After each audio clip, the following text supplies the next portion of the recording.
Morning everybody, news at 10. What's going on? How are we doing? Sam here and Flav to run through all the latest back pages and news stories. As you can see from the title and the thumbnail, main story from today is Newcastle's Never takeover introduce bid. me again. Never, ever, ever Just say leave my you? name. Flav. No, yeah, let me introduce myself. Flav. Yeah. Flav, yeah, that's it. Cool, I've just done it 3 times. What are you going to do? Nothing. Knock you out, mate. Idle threats, that's what Flav's nickname is in the office. Right, let's go to the back pages. First and foremost, the Times. Pulis aims for a rapid return.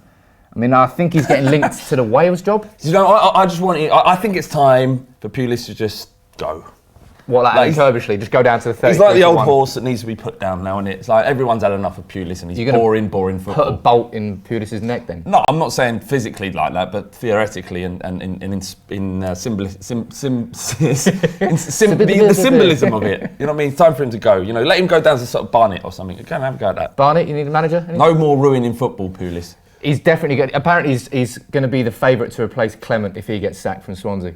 So I guarantee you Pulis will be back at some point. I bet the Swansea fans are doing leaps, aren't they? God, Jesus. Also on the back of the Times, also is named the £300 million bids take over Newcastle, which we'll get into later on. Amanda Staveley, PCP Partners, I think it's called.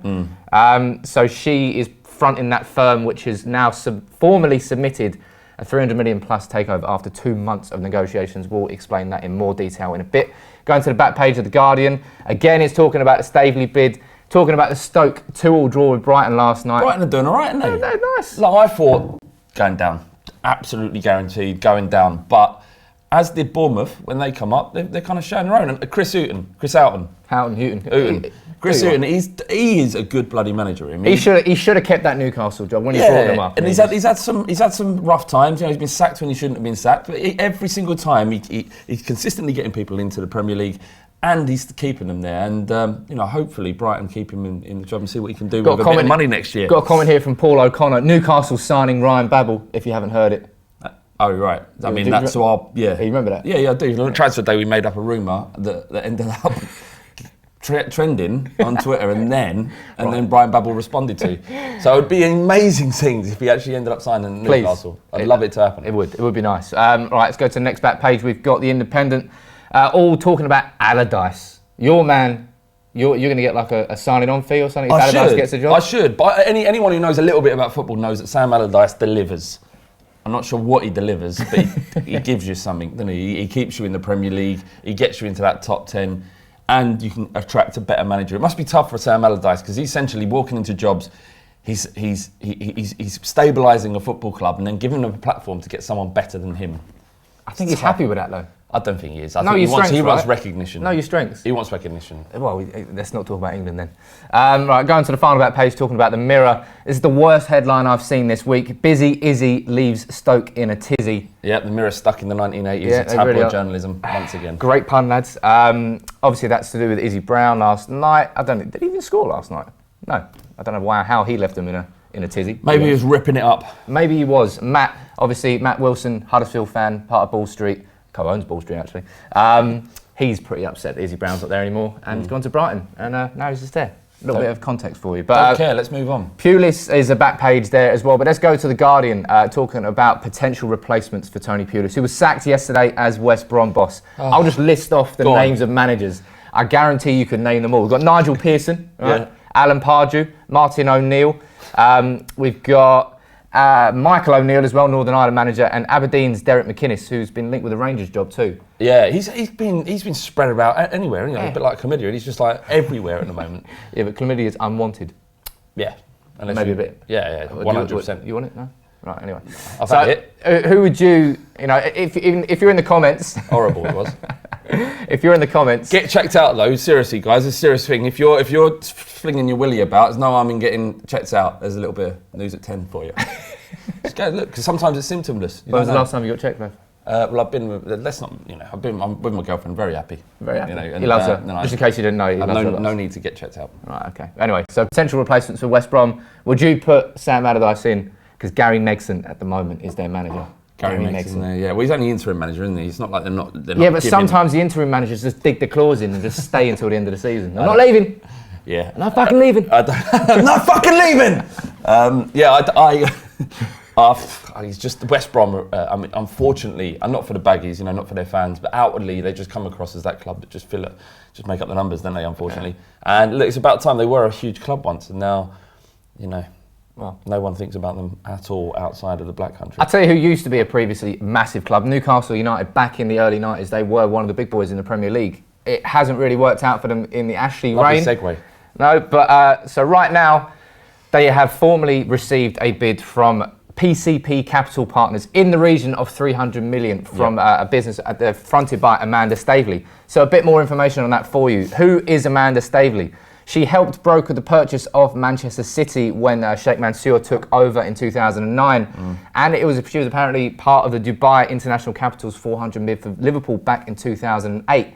And she's also been linked with taking over from FSG and buying Liverpool now, but has been haggling over a price with FSG to the point where she's now gone towards Newcastle. And you saw what happened with Manchester City prior to them being taken over in 2009. They were a 10th to 14th club. Yeah, maybe they've been going up and down the leagues for years. Sean Gosa, he was their main man at that point. But when the Sheikh came in, he literally shook it all about. And Man City are now. They are a super. They are a super club in the Premier League now. Yeah. I don't think there's any club better positioned in the Premier League poised to do what Manchester City did than Newcastle. Huge stadium, huge fan base, previous history in the Premier League. They could go up to that stage. If you're a Newcastle fan watching, do you want Amanda Staveley to take over? I suppose more importantly, I think this is a rhetorical question, but do you want to get rid of Mike Ashley? I mean, it's not even worth asking. Of course they do. Everyone hates him. But by all means, answer the question. I think that there's an interesting position here is because Staveley apparently wants to get this over the line very quickly. Ashley's holding out for 400 million rather than the 300. And it's quite important that they do get this done quickly because you've got the January transfer window coming up. Ashley's not going to be inclined to spend in that window if this deal isn't done. So if he's still in control of the club, knowing that full well he's going to sell, is he going to spend in January to ensure that Newcastle remain in the Premier League? They likely will with Benitez. He's an excellent manager. Yeah. But if you don't, they can't really kick on. It's going to be another year of transition. Yeah, I mean, loads of questions are asked in the summer. So Benitez surprised everybody from going from Real Madrid to Newcastle, and then surprised everybody by staying with Newcastle, going down to the Championship, brought them back up as Championship winners, and then Ashley didn't back him in the summer. You're thinking, of all the times to back a manager, Benitez has shown Newcastle and Newcastle fans some loyalty. So surely now is the time to give him some money. And if you're looking at, so it's a 300 million plus bid. So Mike Ashley bought Newcastle for 134 million in 2007. So that's a massive profit if he sells it a decade later. How long? When did he buy him? 2007. It's not that big a profit. Well, it's still 10 years. It's still, 170 he's made a lot of money, but that's 17 million a year. I know, but Newcastle was a side business for him. Sports Direct is where he makes his real money. All right. So that's not exactly a bad side project to have. And it depends, because Ashley said he wanted to get it sold by Christmas. A formal bid's gone in now on the 21st, 20th of November. Yeah. Is that long enough? It took 2 months for them to get the bid in. Well, there's a month of due diligence that has to take place. So a month from now, that could happen.